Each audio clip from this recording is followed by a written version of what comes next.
আমার পালা। মোশাররফকে নাম ঘোষণা করতে বললে অনেক জনাব লম্বা তারেক ছড়া তুলবে। রহমান, জি, বক্তব্য রাখছেন প্রিয় নেতা জনাব তারেক ধন্যবাদ। রহমান। ধন্যবাদ। বিসমিল্লাহির রহমানির রহিম। আহ, রংপুর বিভাগ এবং বরিশাল বিভাগে আয়োজিত আজকের এই কর্মশালার দুই মঞ্চে উপস্থিত সভাপতিবৃন্দ, মঞ্চে উপস্থিত বরিশাল বিভাগে স্থায়ী কমিটির সম্মানিত সদস্য বেগম সেলিমা রহমান সহ অন্যান্য সকল নেতৃবৃন্দ মঞ্চে উপস্থিত, এবং আমার সামনে উপস্থিত আমার দুই বিভাগের জেলা পর্যায়ের বিএনপি সহ সকল অঙ্গ সহযোগী সংগঠনের সহকর্মীবৃন্দ, আসসালামু আলাইকুম। আপনাদের সকলকে আমি ধন্যবাদ জানাচ্ছি সকাল থেকে আজকে এই দুই বিভাগে আপনারা যারা এই কর্মশালায় উপস্থিত হয়েছেন। বরিশাল বিভাগ, এই সরি, রংপুর বিভাগকে আমি একটু বেশি ধন্যবাদ দিতে চাইছি, কারণ রংপুর বিভাগে যাদের আসার কথা ছিল, যে কয়জন মানুষের আসার কথা ছিল, আমি যতটুকু লাস্ট রিপোর্ট দেখেছি, যতটুকু লাস্ট রিপোর্ট দেখেছি ওখানে উপস্থিত হওয়ার কথা ছিল 539 জনের, উপস্থিত হয়েছেন আমাদের হিসাবে 556 জন মানুষ হিসাবে, কয়েকজন বেশি এসেছেন। এই জন্য আমি ধন্যবাদ বেশি জানাতে চাইছি, কারণ খুব স্বাভাবিকভাবে আজকের যে এই কর্মশালাটা কি, প্রিয় সহকর্মীবৃন্দ, এই কর্মশালাটি কি শুধু 31 দফা যেটি আমরা দিয়েছি এটি কি শুধু বিএনপির জন্য, বিএনপির নেতাকর্মীদের জন্য? অবশ্যই নয়। এটি অবশ্যই দেশ এবং দেশের মানুষের জন্য। এবং স্বাভাবিকভাবেই আমরা একটি ক্রাইটেরিয়া করেছি কারা আসবেন এইটাতে। সেই ক্রাইটেরিয়ার বাইরেও কিছু সংখ্যক নেতাকর্মী এসেছেন, কারণ আমি দৃঢ়ভাবে বিশ্বাস করতে চাই তারা জানতে চাইছেন ভবিষ্যতে আমরা কি করতে চাইছি। এই উৎসাহ থেকে, উদ্দীপনা থেকেই তারা এসেছেন। সেই জন্যই আমি একটু বেশি ধন্যবাদ দিতে চাই রংপুর বিভাগকে। এখন সহকর্মীবৃন্দ, এই যে 31 দফা, এটি দেশ এবং দেশের মানুষের জন্য। আজকে আপনারা দুই হলরুমে যারা উপস্থিত হয়েছেন, এই দুই হলরুমের মধ্যে যদি আমরা এই 31 দফাকে রেখে দিই, অথবা আপনাদের হাতে যে ফাইলটি দেওয়া হয়েছে এই ফাইলটিকে শুধু আপনারা অনুষ্ঠান শেষে যদি হাতে করে নিয়ে বাসায় চলে যান, এই 31 দফা সম্পূর্ণভাবে আজকের এই সারাদিন সম্পূর্ণভাবে ব্যর্থ হয়ে যাবে। এখানে খুব সম্ভবত বরিশাল বিভাগ থেকে একজন প্রশ্ন করেছিলেন, যুবদলের এক সদস্য, যে এরপরে আমরা কি করব, আমাদেরকে কি কেন্দ্র থেকে নেতা দেওয়া হবে জেলা পর্যায়ের জন্য? আপনারা তো নেতা, এখানে যারা আছেন, আপনারা যারা আজকে সবাই উপস্থিত হয়েছেন, আপনারা কিন্তু একজন নেতা হিসাবেই আজকে এখানে উপস্থিত হয়েছেন। অর্থাৎ আপনারা বিএনপিকে প্রতিনিধিত্ব করেন, বিএনপির অ্যাম্বাসাডার আপনারা, সেই হিসাবে আজকে আপনারা উপস্থিত হয়েছেন। সহকর্মীবৃন্দ, বিভাগ থেকে আমরা ডেকেছি জেলার নেতৃবৃন্দকে। এখন আপনারা দয়া করে আপনাদের অধীনস্থ যতগুলো ইউনিট আছে সেখানে আপনাদেরকে এরকম ছোট ছোট ছোট ছোট কর্মশালা করতে হবে, করে নেতাকর্মীদেরকে এডুকেট করতে হবে। আপনারা যা জানলেন, আপনারা যা শিখলেন, আপনারা যা বুঝলেন, এই কথাগুলো তাদেরকে বলতে হবে, সো দ্যাট তারা এরপরে তার পাড়ায়, মহল্লায়, গ্রামে, ইউনিয়নে, সব জায়গায়, পৌরসভায়, সব জায়গায়, ওয়ার্ডে ওয়ার্ডে, সব জায়গায় তারা এই বিএনপির এই বক্তব্যগুলো দেশের মানুষের কাছে নিয়ে যাবে। আমরা আন্দোলন করেছি, বিএনপির নেতাকর্মীরা আন্দোলন করেছে, তবে একক বিএনপির আন্দোলন সফল হয়নি। আন্দোলন সফল হয়েছে আরো অনেকগুলো রাজনৈতিক দল। আন্দোলন সফল হয়েছে সর্বোপরি, আমি মনে করি, বিশ্বাস করি, সমাজের সকল শ্রেণী পেশার মানুষ একত্রিত নেমে এসেছিল, একসাথে নেমে এসেছিল বলেই আমরা এই আন্দোলনকে সফল করেছি। তার মানে স্বৈরাচারকে বিদায় করেছে যেরকম সকলে মিলে একত্রিত ভাবে, স্বৈরাচারকে খেদিয়ে দিয়েছে, বিদায় করেছে, বাধ্য করেছে পালিয়ে যেতে, সকলের মিলিত প্রচেষ্টায়, লক্ষ কোটি মানুষের মিলিত প্রচেষ্টায়। ঠিক সেইভাবে পরবর্তীতে দেশটিকে যদি গড়তে হয়, একক বিএনপি শুধু একা পারবে না দেশকে গড়তে। দেশকে গড়তে হলে, পুনর্গঠন করতে হলে আমাদের জাতিকে ঐক্যবদ্ধ করতে হবে। দলমত নির্বিশেষে মানুষকে ঐক্যবদ্ধ করতে হবে। যেভাবে আন্দোলনের সময় জুলাই আগস্ট মাসে যেভাবে দলমত নির্বিশেষে সবাই রাজপথে নেমে এসেছিলেন, ঠিক সেভাবেই আমাদেরকে দেশকে আবার পুনর্গঠন করতে হবে। প্রিয় সহকর্মীবৃন্দ, যদি আমাদেরকে সকলকে ঐক্যবদ্ধভাবে পুনর্গঠন করতে হয়, তাহলে এখানে সবচাইতে বড় ভূমিকা পালন করতে হবে আপনাদেরকে, অর্থাৎ বিএনপিকে পালন করতে হবে। কথায় কথায় অনেকেই বলে থাকেন, যারা বিএনপি করি আমরা তারা তো বলি, বিএনপি করেন না, সমর্থন করেন, অথবা কম বেশি নিউট্রাল লোক, সবাই একটি কথা বলে, সবাই একটি কথা বলেন যে দেশে এই মুহূর্তে রাজনৈতিক দল হিসেবে বিএনপি সবচেয়ে বড় দল। কাজেই বিএনপিরই সম্ভাবনা, মানুষের আস্থা, যেই আস্থাটা যে এনজয় করে মানুষ, বিএনপি এনজয় করে, সেটি সবচেয়ে বড় সম্ভাবনা বিএনপি। কাজেই প্রিয় সহকর্মীবৃন্দ, এই যে মানুষের আস্থা, বিএনপির সামনে যে সবচেয়ে বড় সম্ভাবনা, এটিকে সফল করা সম্ভব একমাত্র আমরা যদি দেশকে ঐক্যবদ্ধ করতে পারি, সকল মানুষকে ঐক্যবদ্ধ করতে পারি। হ্যাঁ, বিভিন্ন জনের বিভিন্ন মতামত থাকতেই পারে। আমাদের এই 31 দফার পেছনেও কিন্তু অ্যাড্রেস দেওয়া আছে যে 31 দফাই শেষ না। এটি কোনো ধর্মীয় গ্রন্থ না যে এটিকে কোনো পরিবর্তন করা যাবে না। অবশ্যই করা যাবে, অবশ্যই এখানে নতুন জিনিস ইনক্লুড করা যাবে। কোনো ব্যক্তি, কোনো সংগঠন, কোনো দল যদি ভালো কিছু প্রস্তাবনা দেয়, অবশ্যই সেটি আমরা গ্রহণ করব। কিন্তু আমাদেরকে ঐক্যবদ্ধভাবে করতে হবে। যেই কথাটি বলছিলাম, দেশকে যদি পুনর্গঠন করতে হয়, বিএনপি একা পারবে না। আমাদেরকে পারতে হলে সবাইকে সাথে নিয়ে করতে হবে। সেজন্যই কিন্তু আমরা জাতীয় সরকারের কথা বলেছি। আমরা আন্দোলনরত যেই দলগুলো ছিলাম, একসাথে আমরা আন্দোলন করেছি। আমরা চাই সকল দলকে নিয়ে এমন একটি সরকার গঠন করতে, যেখানে সব মানুষ তাদের মতামত রাখতে পারবেন এবং সকলে মিলে কাজ করতে পারবেন। আমরা কিন্তু সেজন্যই বলেছি, এই যে 31 দফার মধ্যে আছে উচ্চ কক্ষ, উচ্চ কক্ষে যেই কথাটি আমরা বলেছি, সহকর্মীবৃন্দ, এখানে অনেক মানুষ আছেন সমাজের মধ্যে যারা সরাসরি, আপনি আমি যেরকম আমরা সরাসরি রাজনীতি করছি, মিছিল করছি, মিটিং করছি, অনেক ব্যক্তি আছেন যারা সরাসরি হয়তো রাজনীতিতে জড়িত নন, হয়তো জড়িত হতে চান না, কিন্তু দেশের জন্য তারা কাজ করতে চান, তাদের বক্তব্য রাখতে চান, মতামত রাখতে চান। তারা দেশ পুনর্গঠনে তারা ভূমিকা রাখতে চান। এর মধ্যে হতে পারে সাংবাদিক, এর মধ্যে হতে পারে চিকিৎসক, এর মধ্যে হতে পারে আইনজ্ঞ, এর মধ্যে হতে পারেন সাহিত্যিক, এর মধ্যে হতে পারেন কবি, এর মধ্যে হতে পারেন ব্যবসায়ী, বিভিন্ন শ্রেণী পেশার মানুষ আছে।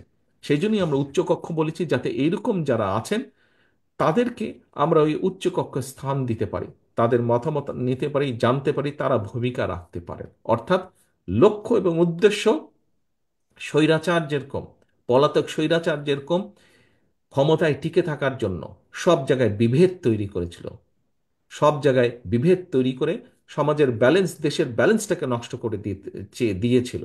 আমরা চাইছি দেশকে পুনর্গঠন করতে, এবং স্বাভাবিকভাবে দেখুন, ছোট্ট একটি এক্সাম্পল দিই। একটি 10 তলা বিল্ডিং তৈরি করতে কিন্তু অনেক শ্রমিকের অনেক পরিশ্রম লাগে, কিন্তু 10 তলা বিল্ডিংটাকে ভেঙে ধুলোর সাথে গড়িয়ে দিতে একজন মানুষের মাত্র প্রয়োজন হয়, তাই নয় কি? খুব স্বাভাবিকভাবে যে কোনো জিনিস ভেঙে দিতে একজন মানুষের প্রয়োজন হয়, কিন্তু গড়ে তুলতে কিন্তু বহু মানুষের পরিশ্রম লাগে। কাজেই প্রিয় সহকর্মীবৃন্দ, আমরা যত যাই বলি না কেন, 31 দফার আলোকে অবশ্যই আমরা দেশকে পুনর্গঠন করতে চাই। কিন্তু এই দেশকে পুনর্গঠন করতে হলে সকলকে ঐক্যবদ্ধ করতে হবে। যেই কথাটি বলছিলাম যে মানুষের আস্থা আছে বিএনপির প্রতি, কিন্তু এই আস্থাকে তো ধরে রাখতে হবে। এই আস্থাকে কে ধরে রাখবে? এই আস্থাকে আমি একা পারবো না। বরিশাল বিভাগের মঞ্চে সেলিমা আপা বসে আছেন, সেলিমা আপা একাও পারবেন না, আমি সেলিমা আপা মিলেও পারবো না। আরো স্থায়ী কমিটির সদস্য আছেন, আমাদের কেন্দ্রীয় কমিটি আছে, আমরা সকলে মিলে পারবো না। কিন্তু পারবো কখন? যখন এখানে উপস্থিত আপনারা দুই বিভাগে যারা আছেন, আপনারা যখন আপনাদের অবস্থান থেকে চেষ্টা করবেন, আপনারা যখন সকলকে ঐক্যবদ্ধ করবেন, অর্থাৎ আমরা সকলে মিলে দেশকে পুনর্গঠন করতে পারবো। এবং ওই যে আস্থা, এই আস্থাকে যদি ধরে রাখতে হয়, আমাদের প্রত্যেককে প্রত্যেকের অবস্থান থেকে ভূমিকা রাখতে হবে। ঠাকুরগাঁয়ের মাসুদ একটি কথা বলেছিল, যে যে ফটোকপি যে প্রেসক্রিপশন করে, দেখুন, অথবা আপনারা নিজেরা যাবেন, কেন্দ্র থেকে দেখভাল করা হবে কিনা, মনিটর করা হবে কিনা। কেন মনিটর করব কেন্দ্র থেকে? হ্যাঁ, হয়তো একটি স্বাভাবিক নিয়ম করব, কিন্তু আপনি তো আমার দলের নেতা, আপনার প্রতি তো আমার সেই আস্থা, সেই বিশ্বাস থাকতে হবে আমার। তা না হলে আপনাকে কেমন করে আমি দায়িত্ব দিব? এবং আমি যেরকম আপনার উপর আস্থা বা বিশ্বাস রাখতে চাই, আপনার মধ্যেও সেই উপলব্ধি থাকতে হবে। আপনার মধ্যে সেই উপলব্ধি থাকতে হবে যে কেন্দ্র আমাকে একটি দায়িত্ব দিয়েছে, এই হচ্ছে আমার দায়িত্ব, আমাকে আমার দায়িত্ব পালন করতে হবে।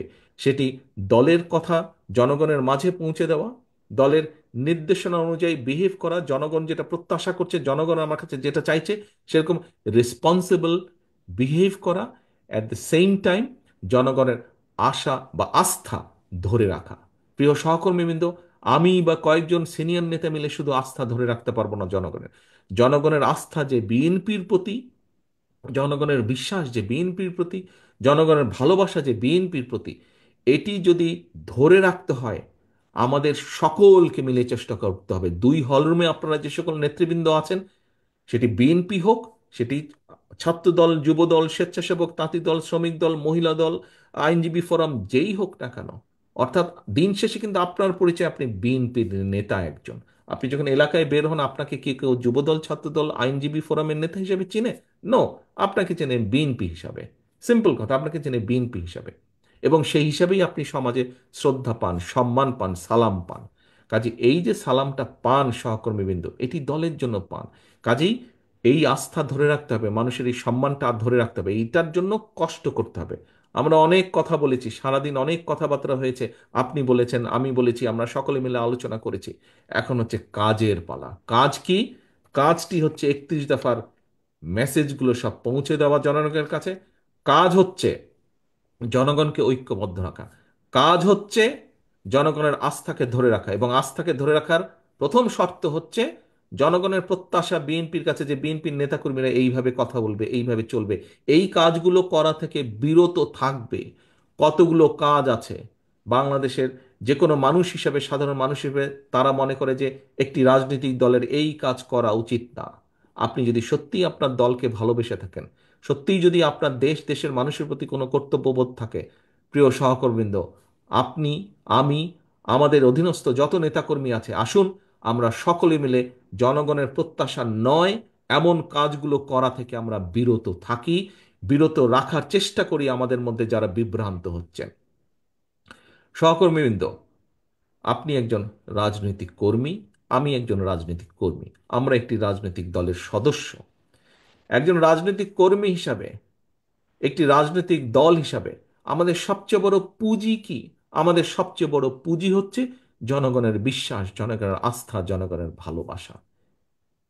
ব্যবসায়ীদের যেরকম একটি পুঁজি থাকে, যে ঠিক আছে কারো 10,000, 20,000, 50,000, 1 লাখ, 10 লাখ টাকা পুঁজি থাকে, রাজনৈতিক দল এবং রাজনৈতিক নেতা বা কর্মীর পুঁজি হচ্ছে জনগণের বিশ্বাস, আস্থা, অন্য কিছু না। আপনি যদি বিশ্বাস করুন, আপনি যদি আজকে পুঁজি হিসাবে অন্য কিছুকে মনে করে থাকেন, আজ নাহলে কাল নাহলে পরশু কিন্তু আপনি ছিটকে পড়ে যাবেন। আপনার একমাত্র পুঁজি হতে হবে, রাজনীতির পুঁজি হতে হবে, রাজনীতির ক্যাপিটাল হতে হবে জনগণের আস্থা, জনগণের বিশ্বাস, জনগণের ভালোবাসা। এটি যেদিন আপনি হারিয়ে ফেলবেন, অথবা আপনি অন্য কিছুতে মনোনিবেশ করবেন, আপনি আপনার রাজনৈতিক অবস্থানের ফায়দা নিয়ে যদি অন্য কিছুতে মনোনিবেশ করেন, আজ নাহলে কাল নাহলে পরশু আপনি ছিটকে যাবেন, আপনার সব পুঁজি ধ্বংস হয়ে যাবে। স্বৈরাচার হচ্ছে তার সবচেয়ে বড় প্রমাণ। 15 বছর বিভিন্নভাবে ক্ষমতায় থেকেছে, বিভিন্নভাবে আত্মসাৎ করে অনেক কিছু গড়ে তোলার চেষ্টা করেছে। আজ কিছু আছে? আজকে তো খুঁজে পান তাদেরকে? মানুষ তাদেরকে ঘৃণা করছে, মানুষ তাদেরকে খেদিয়ে দিয়েছে দেশ থেকে। সহকর্মীবৃন্দ, দয়া করে প্রত্যেকে এই উদাহরণটি মনে রাখবেন। 15 বছর জোর করে ক্ষমতায় তারা টিকেছিল, মানুষের অর্থ সম্পদ লুটতরাজ করে নিয়েছে, নিজেদের অনেক কিছু গড়ে তোলার চেষ্টা তারা করেছে, গড়ে তারা তুলেছে। কিছু আছে আজ? কোনো কিছু ধরে রাখতে পারছে? পারছে না তারা। মানুষের বিশ্বাস তো নেই। কাজেই সহকর্মীবৃন্দ, আমার সহকর্মী হিসাবে আমি প্রত্যেককে অনুরোধ করব, আপনাদের নেতা হিসেবে প্রত্যেককে আমি নির্দেশনা দিব, দয়া করে জনগণের আস্থা, এটি হচ্ছে আপনার সবচেয়ে বড় পুঁজি। এই আস্থাকে ধরে রাখার জন্য আপনার যেই কাজগুলো করা উচিত, দয়া করে সেই কাজগুলো করেন।